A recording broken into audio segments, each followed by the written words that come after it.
레위기 1장 14절에서 17절 말씀입니다. 만일 여호와께 드리는 예물이 새 번제이면 산 비둘기나 집 비둘기 새끼로 예물을 삼을 것이요 제사장은 그것을 단으로 가져다가 그 머리를 비틀어 끊고 단 위에 불 사르고 피는 단 곁에 흘릴 것이며 멱통과 그 더러운 것은 제하여 단 동편 재 버리는 곳에 던지고 또 그 날개 자리에서 그 몸을 찢되 아주 찢지 말고 제사장이 그것을 단 윗 불 위에 나무 위에 살라 번제를 삼을지니 이는 화제라 여호와께 향기로운 냄새니라. 아멘. 하나님께 번제를 드릴 때 소나 양으로 드릴 수도 있지만은 형편이 그렇게 되지 않는 사람들에게 하나님께서는 비둘기를 하나님께 드려라 이렇게 말씀하고 있습니다. 그래서 제물을 가져올 때 새로 드리는 번제라면 산비둘기나 집비둘기 새끼로 예물을 삼으라는 거예요. 이 비둘기 중에서도 새끼 비둘기를 이제 가져오라고 하는 건데, 제사장은 그것을 이제 단으로 가져다가 여기서 이제 그 머리를 비틀라는 거예요. 비틀어 끊으라는 거예요. 여기 그림 보면은 여기 머리잖아요. 이렇게 손에다 넣고 머리를 비틀어 가지고 끊어 버리라는 거예요.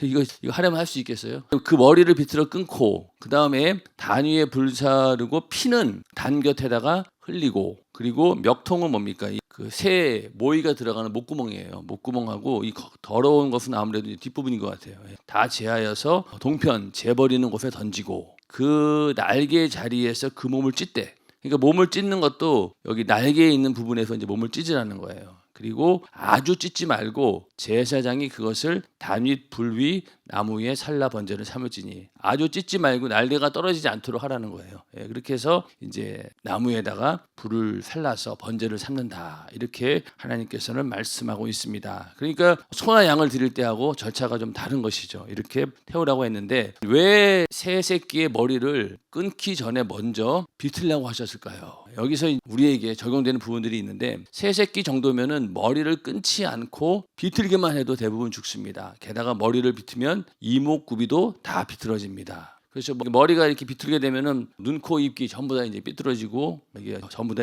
죽게 되는 거죠. 인간의 죄를 대신하여 불태워지는 새 새끼의 머리를 비틀어서 잡으라고 하신 것은 곧 죄인인 우리 인간도 눈과 귀와 입으로 죄짓지 말라는 의미를 강하게 담고 있습니다. 소나 양으로 제물을 드릴 때도 그냥 그 제물 있는 모습 그대로 드리는 게 아니라 껍질 다 벗기고 또 각을 떠가지고 형체가 완전히 없도록 한 다음에 하나님께 번제로 드립니다. 마찬가지로 새로 드린다 할 때도 완전히 원래의 모습을 잃어버려라 그런 뜻이에요. 그러니까 모가지를 전부 다 그냥 떼놓고 살라는 얘기죠. 오늘날 우리들도 죄를 제일 많이 짓는 데가 어디예요? 눈, 코는 뭐 그렇다 치더라도 눈, 귀 이게 주로 죄를 짓는데, 한마디로 얘기해서 우리가 하나님께 번제로 드려진다라고 하면은 내 몸 전체를 하나님께 나의 원래 모습은 형체도 없이 다 드리라는 거예요. 옛날 것은 다 버리고 이제 새로운 모습으로 하나님께 드리라는 건데, 머리 부분도 마찬가지죠. 눈이나 코나 귀나 입이나 이것까지도 이제 전부 다 하나님께 온전히 드려서 죄 짓는 도구로 쓰지 말고 하나님께서 사용하시는 거룩한 도구로 써야 된다라는 그런 의미입니다. 하나님께 우리를 온전히 드린다라고 할 때 우리의 몸도 그렇고 이 머리도 전부 다 그냥 하나님께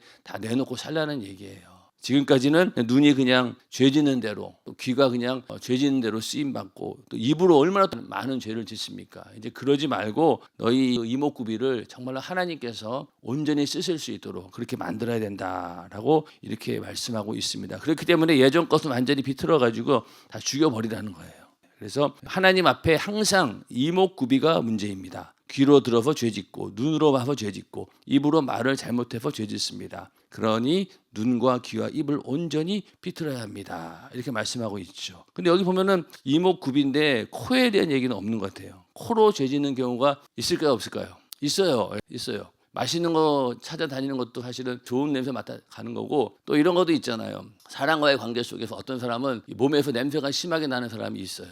그럼 그 사람을 왠지 모르게 경멸하고, 그렇죠? 부정한 사람으로 느끼고 거리를 두게 되고, 그런 것도 사실은 우리 안에 있는 코로 짓는 죄죠. 그 기생충인가 하는 영화에 보면은 안 보신 분들이 더 많겠지만은 거기에서 결정적으로 그 사람이 그 가족들을 죽인 이유가 뭐였냐면은 그 사람은 가난한 사람이었거든요. 그러다 이제 그 부잣집에 이제 운전기사로 들어왔는데 그 사람 몸에서 이상한 냄새가 나는 거를 자기들끼리 막 얘기한 거예요. 부잣집 사람들이니까. 아빠 저기 그 운전하는 그분 몸에서 이상한 냄새가 나. 아 그래 원래 그런 사람들 그런 거야. 왜냐하면 그 사람들은 반지하 이런 데 살다 보니까 냄새가 항상 나는 거예요. 근데 거기에 그 사람이 그 소리를 듣고 확 열이 받은 거예요.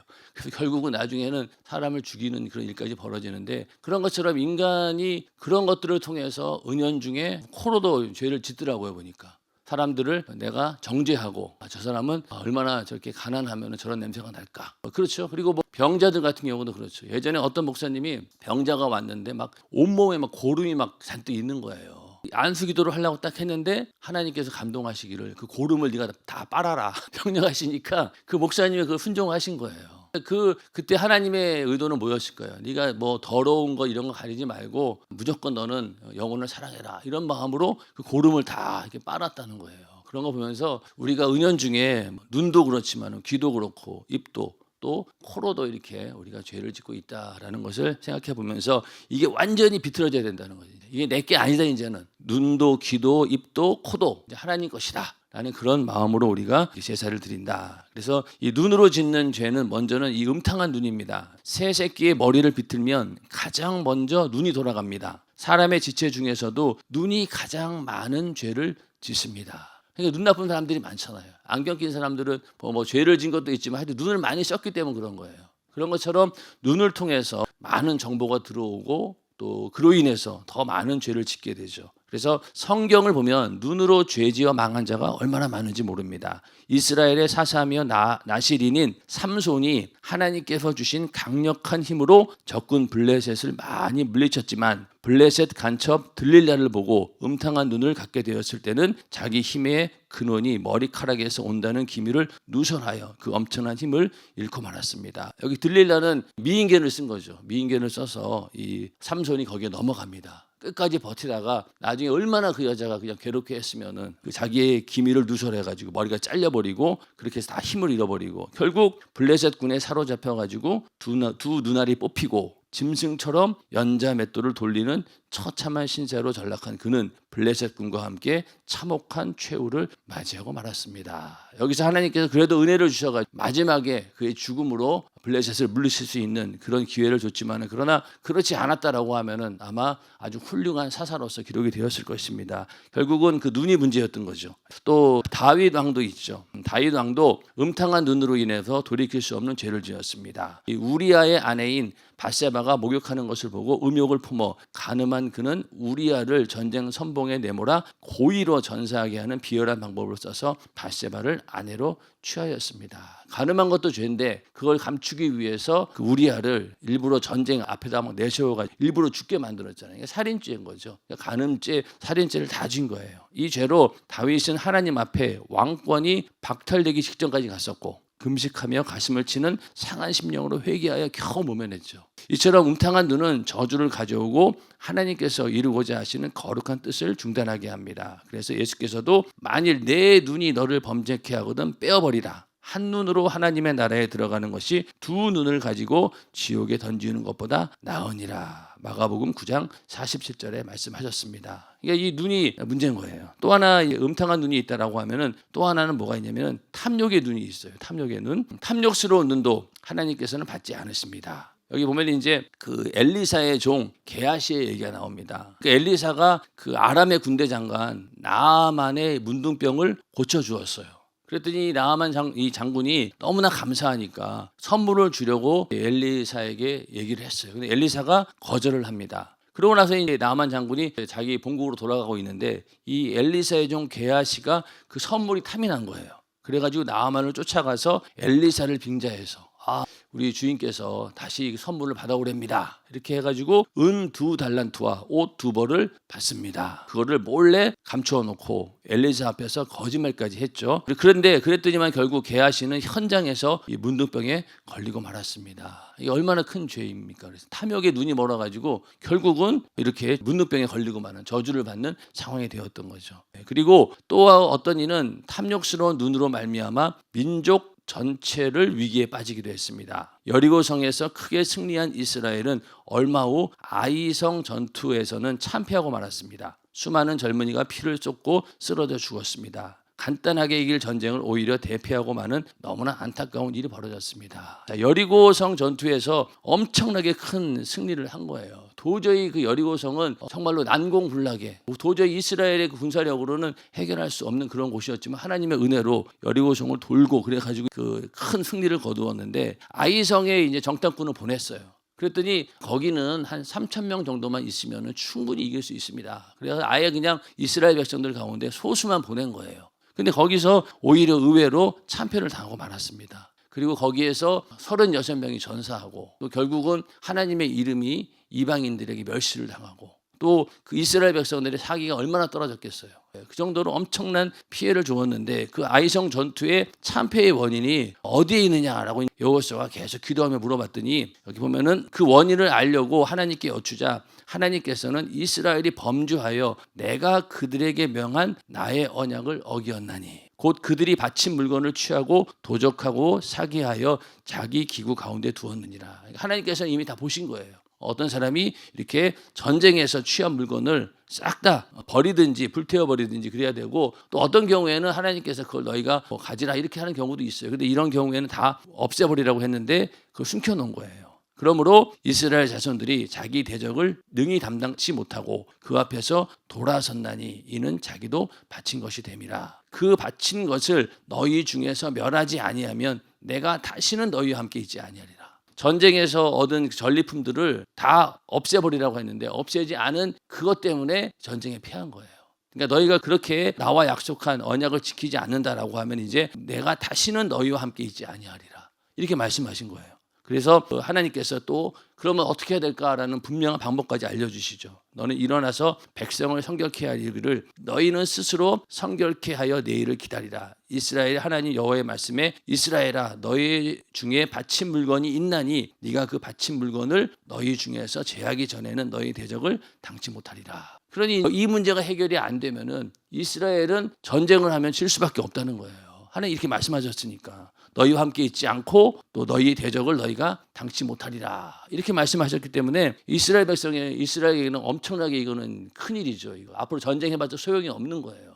그래서 범죄자를 색출하기 위해서 어떻게 했느냐, 제비를 뽑자 아간이 적발된 거예요. 그 죄는 바로 여리고를 점령할 당시 아간은 하나님께 바친 물건을 훔친 거예요. 그래서 시날산의 아름다운 외투 한 벌과 은 200세겔과 50세겔 중에 금덩이 하나를 보고 탐내어 취하였나이다. 그 물건들을 내 장막 가운데 땅속에 감추었는데 은은 그 밑에 있나이다 하고 자백했습니다. 여호수아는 사자를 보내어 그 숨긴 물건들을 가져오게 하였고 이스라엘 백성은 아간 가족과 소유물 전부를 아골 골짜기로 끌고 가서 돌로 쳐 죽이고 불사르고 말았습니다. 그래서 여기 보면은 이 아간이 훔친 물건이 뭐냐면은 시날산 아름다운 외투 한 벌. 시날은 바벨론의 옛날 이름이에요. 바벨론 굉장히 유명한 곳의 명품이었던 모양이에요. 하여튼 시날에서 나온 이 외투 한 벌 그리고 은 200세겔 그리고 50세겔 무게의 금덩이 하나를 보고 그걸 다 감춘 거죠. 취한 거죠. 이것 때문에 결국은 이스라엘 백성들이 아이성에서 완전히 패배한 겁니다. 그러니까 이 아간은 어떤 착각을 했던 거예요. 자기 죄를 내가 숨길 수 있다. 이게 착각했던 거죠. 그리고 또 내가 이 정도쯤이야 숨긴다고 해서 하나님은 알겠어? 이렇게 하면서 자기의 어떤 잘못을 대수롭지 않게 생각했던 겁니다. 결국은 이 아간은 아골 골짜기로 끌려가서 돌로 쳐 죽임을 당하고 그리고 모든 것들을 싹 다 그 사람들까지 불살라 죽인 거예요. 엄청난 죄라는 거죠. 그러니까 이 아간의 범죄를 보면서 우리는 이 교회라고 하는 공동체에서 나 하나 때문에 교회 전체가 여기 전쟁에 패하는 거지만은 이 교회를 가로막는 건 무엇입니까? 부흥을 가로막고 또 교회에서 나로 인해서 누군가가 시험 들고 실족당하고 한 영혼이 죽는다라고 하면은 엄청난 피해를 주는 거예요. 그러니까 이 교회 내에서 우리가 질서를 잘 지켜야 된다. 그런 얘기를 하는 것은요. 어떤 의미냐면은 나 하나 때문에 교회 전체가 잘못될 수 있다라는 것을 늘 명심해야 된다는 거예요. 예를 들어서 특히 이제 교회에서도 물질 문제, 교회를 운영하는 데 있어서 예물을 관리하는 데 있어서는요. 정말로 이 아간의 이 범죄를 경계해야 되는 거예요. 그래서 우리 교회가 우리 성도들이 거둔 회비라 할지라도 다 재정에 넣고 결제를 받고 쓰는 이유가 이러한 죄를 범할까 봐 그런 거예요. 자, 만약에 그렇게 하지 않고 각 기관에서 자체적으로 물질을 사용하잖아요. 그럼 반드시 이런 일이 생깁니다. 인간의 본성인지는 어쩔 수 없어요. 탐욕의 눈이 있기 때문에 그것을 내가 처음에는 선한 도구로 쓰고 하지만은 나중에 그 돈을 갖다가 내가 쓰는 계좌에다 섞어가지고 쓰다 보면은요, 결국은 섞이게 돼 있어요. 그러면 어떤 일이 벌어지느냐? 그 한 사람의 죄로 인해서 교회 전체가 복을 받지 못하는 거예요. 복을 받지 못하는 정도가 아니라 어딘가 모르게 하나님과 막히게 되고, 아니 아까 여기도 성경 말씀하고 있잖아요. 내가 다시는 너희와 함께 있지 않다고. 그리고 너희 대적을 당치 못하리라. 그랬으니 하나님께서 함께하지 않으시고 또 악한 마귀 역사를 교회가 이기지 못한다라고 하면은 교회는 무너지게 되어 있는 거예요. 그런데 이런 것들을 생각하지 않습니다. 그냥 과거에 내가 다니던 교회에서 하던 습관대로 그냥 뭐 재정 관리를 그냥 대충 합니다. 그거 안 된다는 거예요. 철저하게 좀 까다롭다 하더라도 성도들이 낸 헌금이잖아요. 그러면은 담임 목사님도 가끔 얘기하시지만 주일학교 아이들이 그 코 묻은 그 손을 고사리 같은 손에 쥐어진 그 예물 그거 가지고 교회에 예물을 드렸는데 그걸 함부로 쓰면 되겠느냐. 그렇기 때문에 우리 교회가 이 재정을 쓰는 부분에 있어서 굉장히 어렵기도 하고 철저하게 관리를 합니다. 왜 이런 일이 생기지 않도록. 다른 건 몰라도 이 재정 문제만큼은요 정말로 투명해야 되고 확실한 절차에 의해서 움직여야 되는 거예요. 안 그러면은 이게 정말로 이 교회 전체의 문제가 생기는 거죠. 그러니까 아간이 한 사람의 이 방심했던 것 때문에 자기 잘못을 대수롭지 않게 여긴 것 때문에 이스라엘 전체가 죽을 뻔했잖아요. 36명 죽음으로 끝났지만 만약에 이 사실을 하나님께서 알려주지 않고 다음 전쟁에 만약에 다 나갔으면은 아마 전멸했을 수도 있어요. 다행히 하나님께서 알려주셨고 고치라고 명령하셨기 때문에 회개할 수 있는 기회를 줬기 때문에 그나마 이스라엘 백성들이 전쟁에서 다시 또 이길 수 있었지만은 만약에 여기서 이 죄를 발견하지 못했다라고 하면은 그냥 끝나는 거예요. 그런 것처럼 오늘날 교회도 부흥이 안 되고 또 교회가 막 문을 닫고 그런 이유가 다 어디에서 오느냐? 바로 이 탐욕 때문에 오는 거거든요. 그 재정을 쓸 때 아무리 선한 사람이라 할지라도 돈 앞에는 어떻게 하는데 눈이 멀어요. 그렇잖아요. 돈 앞에는. 그렇기 때문에 우리가 교회의 재정을 관리하는 그런 기관에서도 회계나 이런 기관 활동할 때도 그 예물을 재정 관리할 때는 정말로 이러한 것들이 들어가지 않도록 철저하게 관리를 해야 됩니다. 아멘. 이게 굉장히 중요해요. 우리 항상 이 아간의 이 범죄를 생각하고 이 아간 자신도 엄청난 저주를 당한 거잖아요.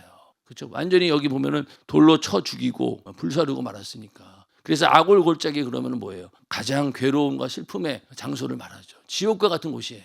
나중에 물론 하나님께서 이 아골 골짜기도 회복시켜줄 역사가 있지만은 그러나 이 당시 이스라엘 백성들의 아골 골짜기 그러면요 아간의 죽음을 생각하는 거예요. 죽음 중에서도 가장 처절한 죽음이었기 때문에. 그래서 아골 골짜기 그러면은 아간을 떠올리고 아간이 그렇게 죽었구나. 그곳은 엄청나게 괴로움과 슬픔이 있는 곳이다. 그래 아골의 의미가 바로 거기에 있습니다. 그래서 이렇게 탐욕의 눈은 정말로 우리가 이거를 조심해야 되는 거예요. 그래서 이 우리의 눈이 그렇게 탐욕으로 눈이 멀게 되면은 엘리사의 종 게하시처럼 또 지금 아간처럼 또 그게 만약 이 눈이 음탕한 눈이 있으면 어떻게 됐어요? 아까 삼손처럼 또 다윗처럼 그렇게 죄의 도구로 쓰이게 되고 결정적인 순간에 하나님의 은혜를 얻어 겨우 회복은 했지만은 그러나 안 그랬으면 그냥 끝나는 거예요. 그 정도로 이 눈이 중요하다. 그래서 이 우리의 눈은 하나님의 사건을 볼 수 있는 영적인 눈으로 바뀌어져야 됩니다. 인정하시면 아멘 하시기 바랍니다. 하나님의 역사는 인간의 눈으로 봐서는 모를 때가 잦습니다. 우리는 하나님의 사건을 볼 줄 아는 눈을 지녀야 합니다. 그래서 성경은 흘기는 눈을 경고합니다. 또 가라사대 사람에게서 나오는 그것이 사람을 더럽게 하느니라. 속에서 곧 사람의 마음에서 나오는 것은 악한 생각, 음란, 도적질, 살인, 간음, 탐욕, 악독, 속임, 음탕과 흘기는 눈, 그리고 회방과 교만과 광팬이 이 모든 악한 것이 다 속에서 나와서 사람을 더럽게 하느니라. 우리 속에서 이런 것들이 다 나온다는 거예요. 그래서 사람을 못마땅하게 여기고 항상 흘기는 눈, 미워하는 눈, 상처 주는 눈이 다 죄라는 것입니다. 우리는 이런 죄악의 눈을 영적인 것을 바라보는 눈으로 바꿔야 한다는 거예요. 흘기는 눈 우리가 있잖아요. 목사님 자주 설명하시듯이 예배 시간에 자리 저쪽에 앉으라 그러면 눈 딱 째려보잖아요. 그게 흘기는 눈이지 뭐겠어요. 그리고 딱 자기의 감정을 그대로 그냥 눈으로 표현하잖아요. 흘기는 눈 보면은. 남을 미워할 때도 눈빛이 달라지잖아요. 그리고 또 상처 주는 눈도 있죠. 굉장히 막 갑자기 막 자기 감정을 드러내면서 막 눈을 째려보면은 사람이 얼마나 상처받겠습니까? 내가 뭐 잘못했나? 그렇기 때문에 이런 것조차도 우리는 없애야 된다는 거죠. 이게 오히려 이런 죄악의 눈이 영적인 것을 바라보는 신령한 눈으로 바뀌어야 된다는 거예요. 아멘. 그리고 그게 어떤 눈이냐? 멸망하는 영혼을 불쌍하게 바라보는 눈을 차라리 가져야 된다는 거죠. 이런 눈을 가져야 되는 것이지, 나로 인해서 만약에 누군가가 상처받는다라고 하면은 이게 안 되는 거죠. 저 옛날에는 왜 깡패 같은 이 건달들이 있잖아요. 학교에서도 양아치 같은 아이들 보면은 대부분 시비 거는 게 뭐예요? 너 왜 나 째려봤어? 그거 하나로 그냥 괜히 끌고 가서 때리기도 하고 막 그러잖아요. 그러니까 이 사람의 눈이 모든 것을 말하고 있습니다. 그래서 눈을 상대방을 바라볼 때 왜 거짓말하거나 그러면 눈을 못 쳐다보잖아요. 이게 항상 이 죄의 그 모습이 그대로 눈으로 보인다는 거예요. 그래서 항상 우리가 눈은 이렇게 신령한 데 사용되어져야 된다. 자, 빌립보 감옥에 갇힌 바울도 옥문이 뒤흔들려 죄수들이 도망가자 그 간수가 자결하려고 할 때, 그러니까 이 간수 입장에서는 죄수들이 다 도망가면은 이 사람은 어차피 죽게 되어 있어요. 그 포로들을 관리 못한 이유 때문에. 그러니까 자결하려고 했던 거죠. 그러니까 안 된다. 절대 네 몸을 상하게 하지 말라. 우리 다 여기 있으니까 걱정하지 마라. 안 도망간다. 이렇게 말한 거예요. 그러자 그 간수가 어떻게 해야 구원을 얻으리까? 그러니까 너무 깜짝 놀란 거죠. 죄인들이었으면 당연히 이 틈을 타고 도망가는 게 정상인데, 오히려 야, 나 안 도망갈 테니까 걱정하지 말아라고 자기를 말리니, 이 사람이 그동안에 계속 예수에 대해서 감옥에서 얼마나 얘기했겠어요. 그 얘기를 자기도 들었던 거죠. 그러니까 어떻게 해야 구원을 받겠습니까? 라고 그 앞에 무릎을 꿇는 거예요. 그러면서 바울은 주 예수를 믿으라. 그리하면 너와 내 집이 구원을 얻으리라 하고 말하여 그 가정을 구원에 이르게 하였습니다. 결국 이 가정이 구원받았잖아요. 그런 것처럼 이 바울이 어떤 눈을 가지고 있었던 거예요? 그 영혼을 사랑한 눈이 있었던 거죠. 만약 여기서 그냥 바울은 도망친다 한들 누가 뭐라 그러겠어요. 오히려 교회에 유익일 수도 있다, 이런 판단하지 않았겠습니까? 그런데 이 바울의 눈에는 지금 자살하려고 하는 간수가 눈에 들어온 거예요. 이 사람 자결하면 어떻게 되겠어요? 예수 못 믿잖아요. 그러니까 그거를 알고 사도 바울은 안 되겠다. 이 영혼이 죽으면 안 되지. 그러니까 거기에서 우리 도망가지 않아. 절대로 너 자살하면 안 돼. 그래가지고 결국은 이 간수가 예수를 믿고 구원받고 그 가족까지도 다 예수 믿는 계기가 되었던 거죠. 사도 바울이 여기서 만약에 그러한 영혼을 불쌍히 바라보는 눈이 없었다라고 하면은 이 가족은 그냥 완전 쑥대밭이 됐겠죠. 가장이 죽어버렸으니까.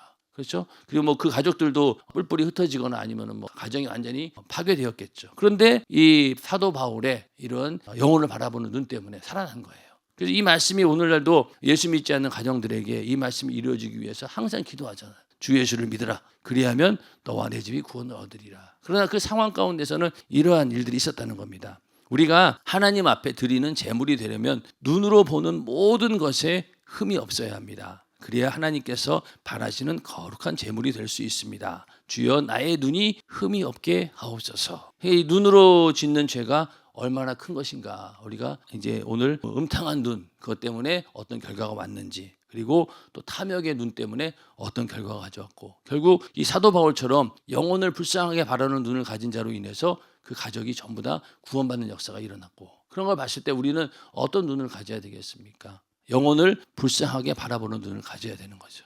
예. 자, 뭐 집에 불신자 남편도 있고 또 믿지 않는 자녀들도 있고 믿지 않는 부모도 있어요. 그런데 처음에는 이렇게 몇 번 설득을 하고 예수를 전해도 변하지가 않아요.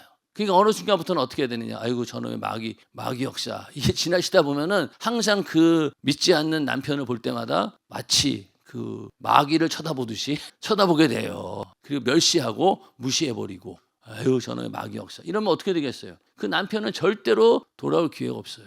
왜? 이미 우리가 눈으로 죄를 짓고 있거든요. 영적으로 내가 본다라고 하면서 그 속에 들어있는 마귀 역사를 우리가 쫓아낸다는 의미로 그게 그대로 얼굴에 표현이 나오는 거예요. 그러니까 그 남편이 그걸 모르겠어요? 사람은 그걸 알아요. 저 사람이 나를 미워하고 있구나. 나를 멸시하고 있구나. 안다는 거예요. 그러니까 그 남편은 항상 마음의 문을 닫는 거죠. 자녀들도 마찬가지고. 또 우리가 만나는 불신자들을 향해서도 우리의 시선이 아이고 저 마귀 새끼들 이런 식으로 정죄하고 저 사람들을 이렇게 우리가 분리시켜버리고 아유 지옥과 마땅한 놈들 이런 식으로 속마음을 갖고 있는다면 어떻게 되겠어요? 눈에서도 그게 나와요. 그러니 그 사람들이 우리의 복음 전하는 메시지를 들으려고 하겠습니까? 근데 그 눈이 사도 바울처럼 영혼을 불쌍히 바라보는 눈이 된다고 하면은 그 사람도 그게 느끼죠. 감동받죠. 남편이나 부인도 마찬가지라는 거죠. 만약에 그 아내나 남편이 정말로 자기 영혼을 사랑하는 마음으로 그런 눈으로 바라본다라고 하면 알죠. 그런데 완전히 나를 멸시하고 무시하고 아이고 저 죄 짓다가 지옥 갈 놈 이런 식으로 판단하고 그렇게 바라본다라고 하면 알아요. 가까이 있기 때문에. 그래서 우리가 아무리 불신자라 할지라도 당장 눈에 보이는 모습이 정말로 진짜 마음에 안 든다 할지라도 눈만이라도 영혼을 사랑하는 눈으로 바라봐야 된다는 겁니다. 그렇게 해서 가족들은 물론이고 믿지 않는 불신자들 또 우리 교회 안에서 함께 충성하는 그런 성도들끼리도 이런 눈을 가지고 서로 만나야 되는 것이죠. 그래서 이목구비를 다 조심해야 되는데 오늘은 이 눈에 대한 얘기를 했습니다. 내일은 가장 중요한 입에 관한 얘기를 내일 또 하도록 하겠습니다.